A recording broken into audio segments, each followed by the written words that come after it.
Oke Ya, Bang, menanggapi terkait masalah yang sedang di Twitter sekarang nih Bang, di Instagram dan semuanya ramai tentang Dokter Reza pun harus ditangkap. Itu satu Bang. Gimana tanggapan Abang? oke. Jadi saya perlu jelasin ya. Recording in progress. Ya, saya perlu jelasin kepada rekan-rekan media melalui kesempatan ini bahwa produk dari klien kami itu pada prinsipnya dari awal saya sampaikan adalah bukan ilegal, ya. Jadi terkesan bahwa selalu klien kami itu dikejar-kejar, dicari kesalahannya dan sebagainya. Contoh misalkan kemarin soal suntik-suntik, lalu sudah saya jawab, bukan itu tidak berdasarkan apa yang disampaikan, lalu kemudian penindakannya ada di klinik. Nah sekarang ada lagi isu-isu yang sepertinya menyalahkan, memunculkan klien kami. Nah, jadi begini, saya perlu jelaskan bahwa produk klien kami, apapun itu mereknya, pertama sekali bahwa itu beredar berdasarkan hasil notifikasi dengan tahapan pre-market dan post-market sebagaimana ketentuan Peraturan BPOM nomor 21 tahun 2022. Nah, ada 4 tahapan ya, 4 tahapan yang disebut 4 tahapan DIP ya. Saya coba bacakan di sini ya. Soal tahapan DIP pertama, itu klien kami harus memenuhi unsur tentang syarat administrasi. Ya, contohnya tentang fotokopi NIB-nya, fotokopi sertifikat, CPKB, dan sebagainya. Lalu kemudian adanya perjanjian antara klien kami dengan pabrik yang memproduksi. Lalu kemudian DP kedua adalah tentang soal bagian mutu dan keamanan bahan kosmetik tersebut. Kemudian tahapan ketiga adalah tentang DIP 3, yaitu tentang data mutu kosmetik yang disesuaikan dengan formula yang diinginkan untuk dinotifikasi. Lalu yang keempat, DIP-nya adalah tentang data keamanan dan kemanfaatan. Lalu setelah tahapan DP 1, 2, 3, 4 sudah dilalui, maka dikeluarkanlah yang namanya notifikasi atau izin edar. Nah, kalau kemudian ada informasi yang menyatakan bahwa soal repackaging dan sebagainya, ini harus dipahami. Klien kami itu kan memaklonkan produknya kepada pabrik. Lalu kemudian, anggap ini contoh ya, contoh. Dia memaklonkan produknya di pabrik dengan 1 juta pieces, misalkan. Lalu kemudian, dalam waktu ini, NA itu masanya itu ada 3 tahun. Ya, 3 tahun. Lalu kemudian dalam durasi 3 tahun itu, yang 1 juta pieces itu belum habis. Nah, anggaplah katakan ada 200.000 lagi atau 300.000 lagi. Itu harus melalui tahapan kembali untuk mendapatkan NA-nya.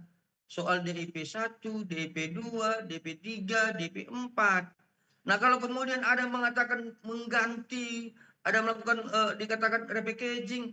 Nah, jadi sebenarnya itu pembaharuan. Yang dulunya NA-nya yang 3 tahun kemarin dengan 1 juta pieces hanya laku sekian, sisanya diperbaharui lagi berdasarkan peraturan BPOM nomor 21 tahun 2022. Nah, itu sebenarnya tentang data-data informasi. Nah, kalau kemudian ada yang menyatakan ilegal diganti begini, nah kalau kalian temukan itu salah, laporin. Saya bilang kan laporin, saya akan siap menghadapinya. Seperti itu dia untuk pertanyaan yang pertama ya. Oke, berarti dalam artian ini hanya mengganti pembaruan aja ya Bang, bukan ilegal ya Bang, sesuatu yang ilegal ya. Jadi mesti Oh, dipahami juga bahwa ini hanya bukan. mengganti. Bukan, ini perpanjangan NA-nya. Karena kemarin berapa pieces, ya kan? Tidak habis. 3 tahun masa periode NA-nya, masa badan POM-nya. Udah habis kan? 3 tahun. Lah, terhadap yang sisa kan harus dinotifikasi lagi. Berdasarkan DP 1, 2, 3, 4. Nah, lalu kalau kemudian itu diganti nomor NA-nya dengan yang baru, nah memang itu peraturannya. Itu peraturannya gitu loh. Jadi saya heran ini, kok banyak sekali yang berpendapat seperti pendapat hukum tapi tidak paham hukum gitu loh. Jadi tolonglah kalau memang saya itu salah dalam berpendapat tentang produk klien kami terkait peraturan BPOM nomor 21 tahun 2022, silakan laporkan klien kami berdasarkan peraturan presiden nomor 80 tahun 2017 dan ke penyidik sebagaimana ketentuan undang-undang nomor 2 tahun 2002. Seperti itu. Oke, Bang. Abang lihat di sini nggak sih bahwa memang ada unsur kesengajaan, eee, atau memang ada buzzer-buzzer yang memang menginginkan untuk ya Dr. Reza bertanggung jawab atas atas masuknya Niki, Bang. Kalau itu Sehingga saya kurang isu-isu saya kurang tahu ya. Saya kurang tahu soal itu. Saya kurang tahu. Tetapi yang pasti dengan seringnya ada yang mengganggu ya tentang soal kedudukan hukum klien kami sebagai pemilik brand owner, maka kalau begini-begini terus ya kami akan lakukan upaya-upaya hukum. Ya jadi jangan nanti begini. Klien kami terus diserang di media sosial, dijelek-jelekan dengan dasar hukum yang tidak jelas, dengan fitnah, dengan berita bohong. Lalu apakah kami harus diam? Lah, kami kan nggak harus diam. Kami sebagai kuasa hukumnya akan memberikan nasihat-nasihat hukum terhadap klien kami, dan kemudian klien kami itu melakukan upaya-upaya hukum. Jangan juga dong ketika klien kami melaporkan dan dengan upaya-upaya hukum, jangan dibilang sedikit-sedikit melapor, sedikit-sedikit melapor. Memangnya yang menyerang itu punya kesadaran hukum atau tidak? Seperti itu.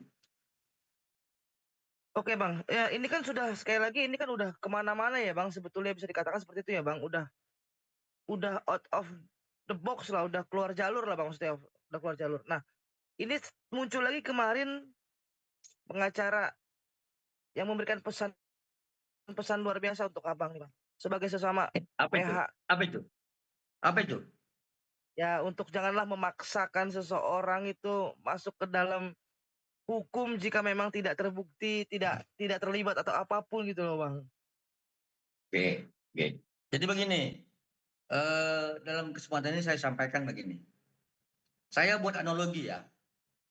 Saya menduga ada keterkaitan peristiwa hukum terhadap sebuah pencurian dengan 3 orang atau 4 orang pelaku, misal seperti itu, dengan bukti-bukti yang saya miliki.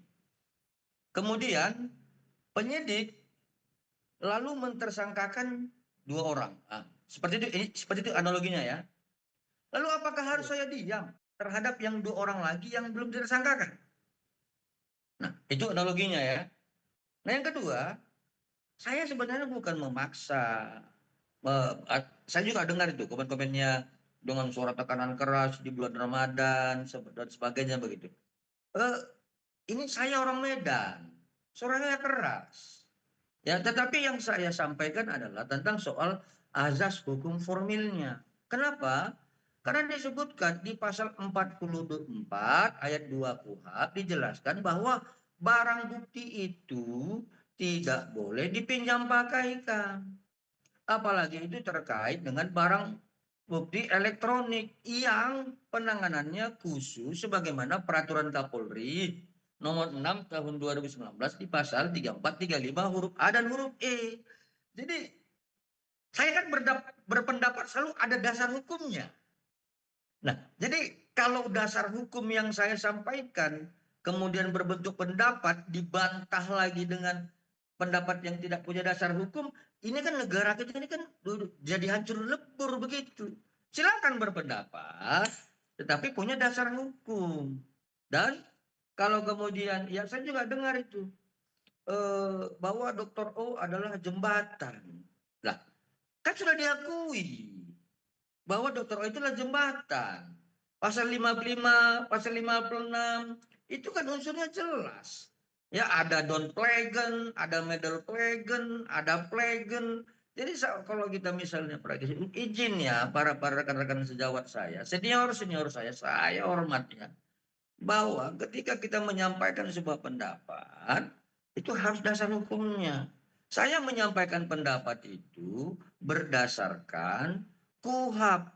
Saya keberatan peristiwa hukum 27 Oktober, 13 November, 14 November, 27 November terputus dengan pinjam pakai barang bukti elektronik. Sementara barang bukti elektronik itu sebagaimana pasal 44 KUHP ayat 2 tidak boleh dipinjam pakai dan penanganannya khusus. Lalu kemudian kalau saya menyatakan bahwa ini adalah harus ada yang ikut dan sebagainya, dan kemudian senior saya menyatakan bahwa itu adalah jembatan, ya memang jembatan kan. Unsur jembatan itu kan udah ditafsirkan sebagaimana pasal 55, pasal 56. Seperti yang saya sampaikan ada plegan, don plegan, dan medal plegannya. Seperti itu dia. Oke, Bang, kalaupun di sini kan katakanlah jembatan itu sebagai seorang sahabat kebaikan hati yang untuk justru membuat masalah menjadi selesai gitu loh, Bang. Itu kan yang ditanamkan seperti itu, Bang. Baik.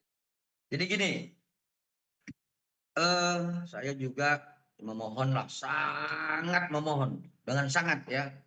Mohon kepada rekan-rekan sejawat ketika memasuki kasus ini dan ini merupakan tentang soal profesi dokter, yuk kita pahami dulu tentang soal derivatnya, ya. Saya ulangi, derivatnya terhadap formil dan materialnya.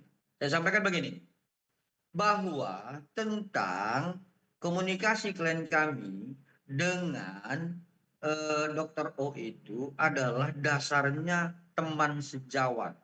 Di dalam sumpah dokter dan kode etik dokter disebutkan bahwa sesama sejawat dalam profesi dokter itu adalah saudara kandung.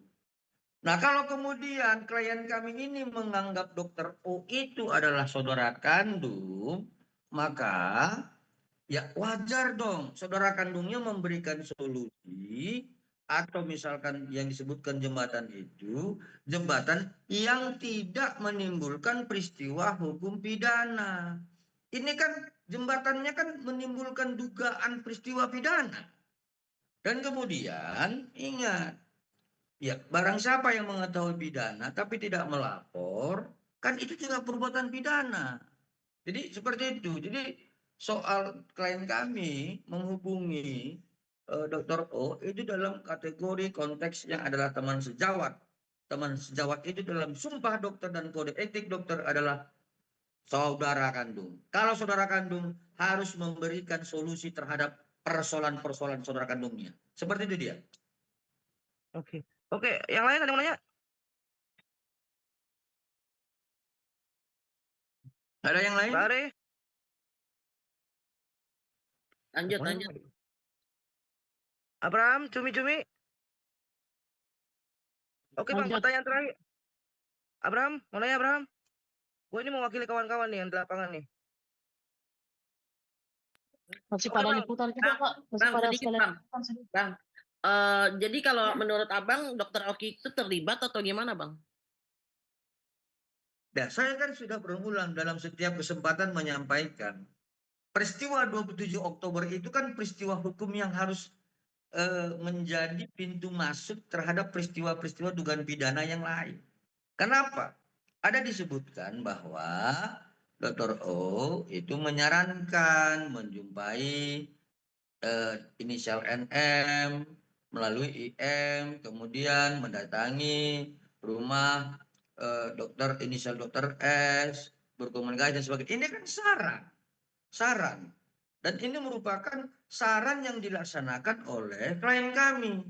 Dan kemudian terhadap saran yang diberikan oleh teman sejawat klien kami Dr. Oki, maka kemudian terjadi peristiwa dugaan pidana. Seperti itu dia. Jadi kalau kemudian begini contohnya ya, saya menyarankan seseorang itu datang ke satu tempat. Kemudian saya mengetahui atau tidak mengetahui itu nomor dua. Yang pasti di dalam satu tempat itu ada sarang narkoba. Ya, anggap saya tidak mengetahui, misalkan begitu. Lalu kemudian yang saya suruh itu mengkonsumsi atau terlibat dalam peredaran narkoba. Lah, saya harus laporkan. Saya harus laporkan yang saya suruh tadi itu. Supaya agar unsur tentang orang yang mengetahui perbuatan pidana tidak melaporkan, jadi tidak pidana. Jadi kalau misalnya tidak melaporkan, kan dia mengetahui, bagaimana?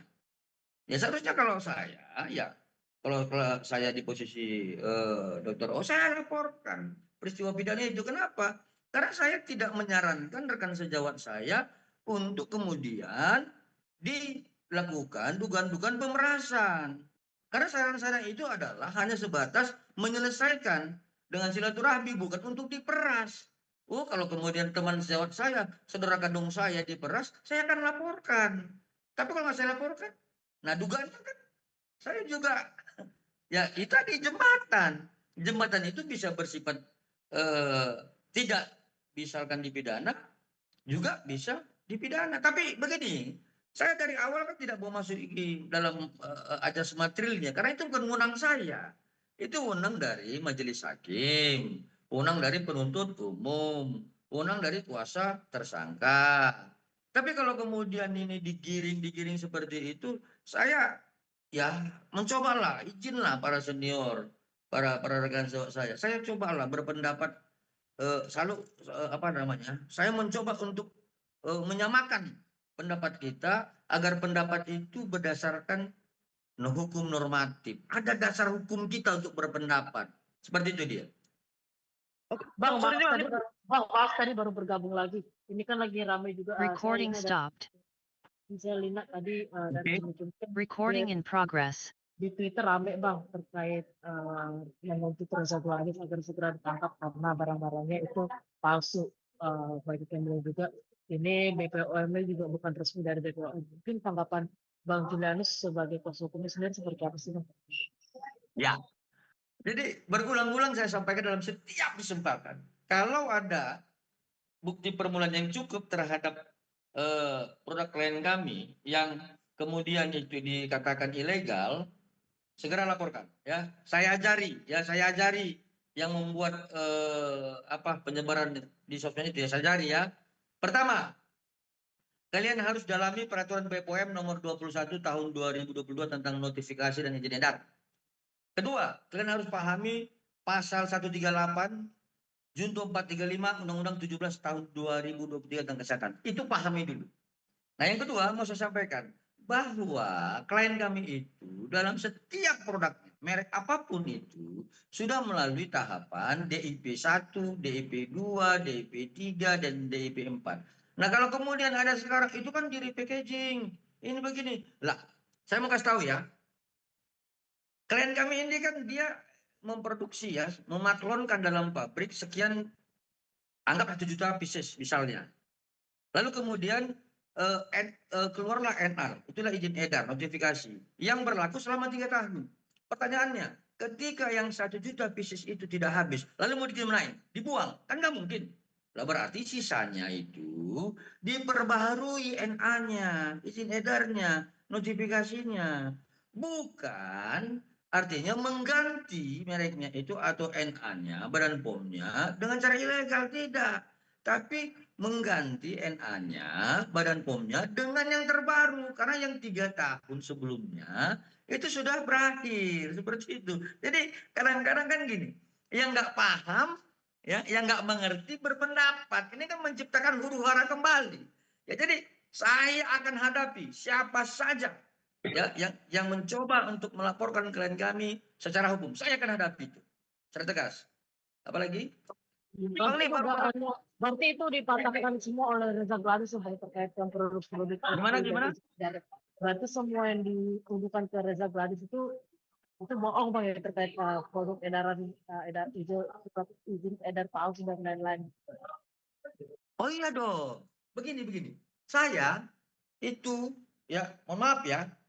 Bukan saya menyinggung ini, mohon maaf, saya bukan menyinggung. Saya mengobservasi, menganalisa, kemudian membedah seluruh dokumen klien kami itu selama 2,5 minggu. Baru kemudian saya buat kuasa tanggal 13 Desember. Bukan 2,5 jam. Itu terlampau cepat. Kalau saya 2,5 minggu, saya pelajari semua itu. Ya.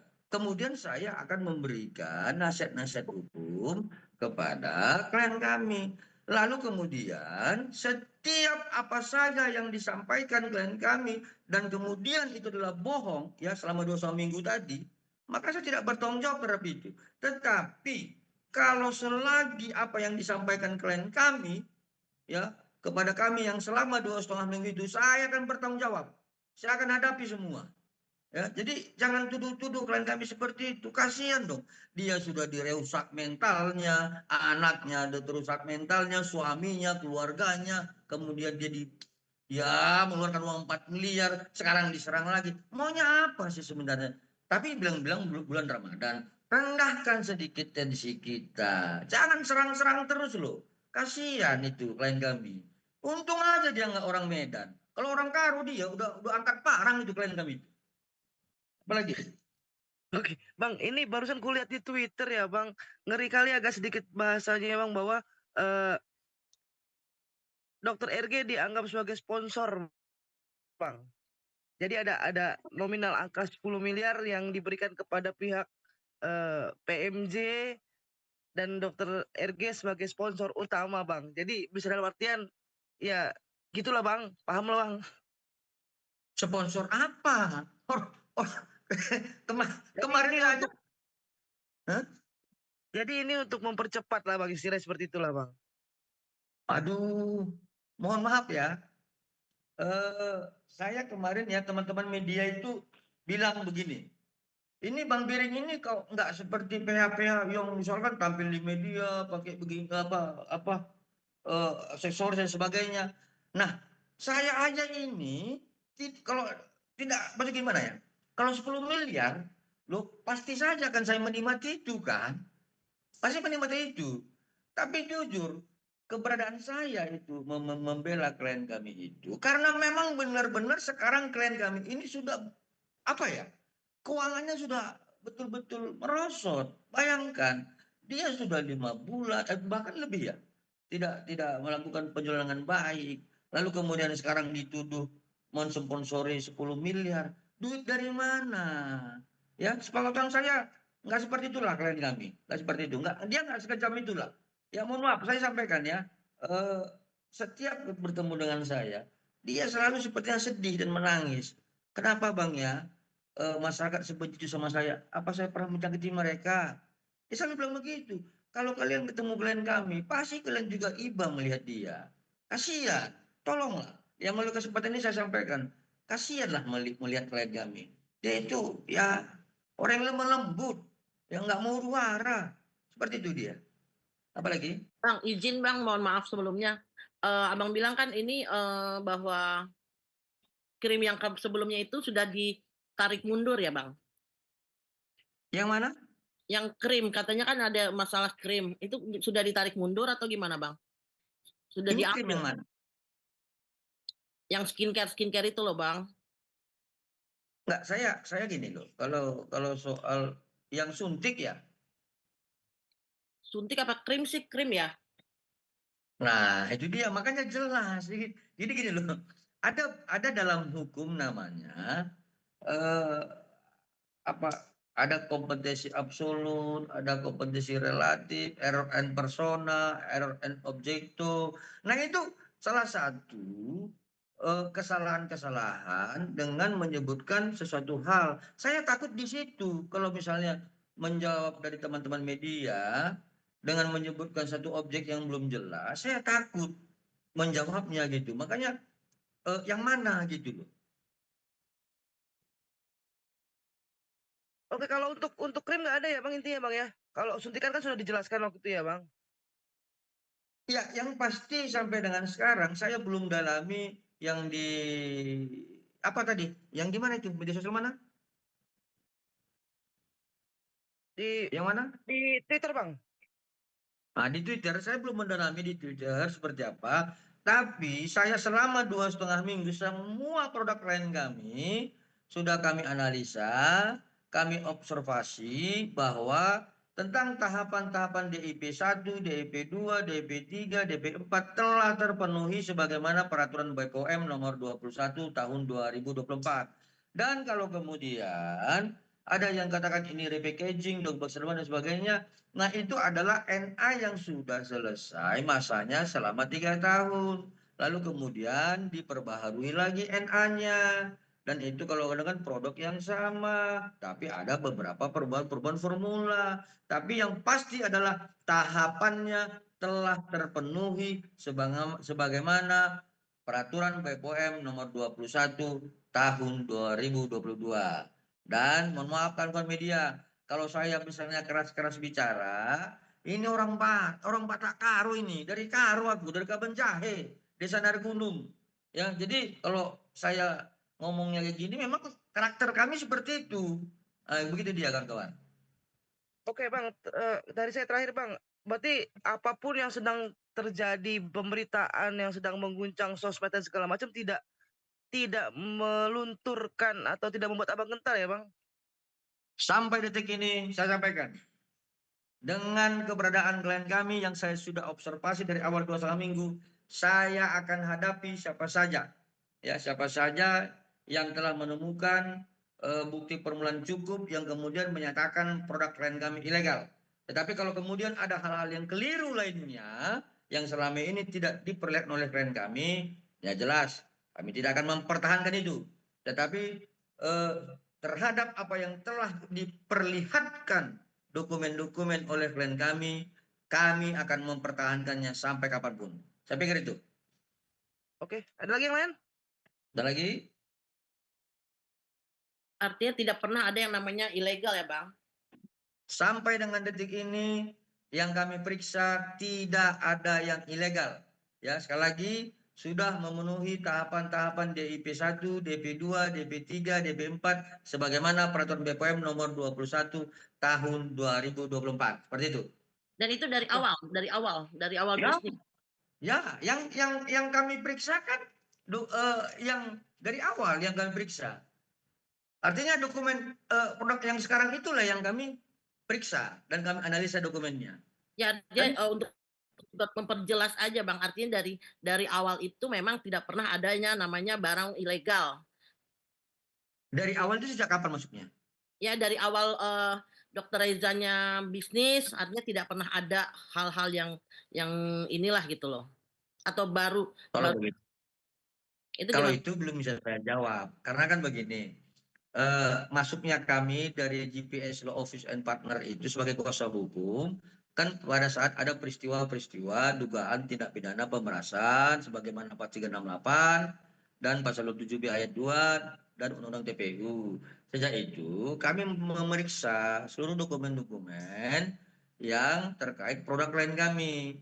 Nah, kenapa kami tidak memeriksa ke belakang yang dimasukkan tadi sejak dari awal? Kan itu tidak masuk dalam peristiwa hukum yang masuk dalam kuasa kami. Dan itu memang dalam kewenangan daripada legal perusahaannya. Kan nggak bisa seperti itu.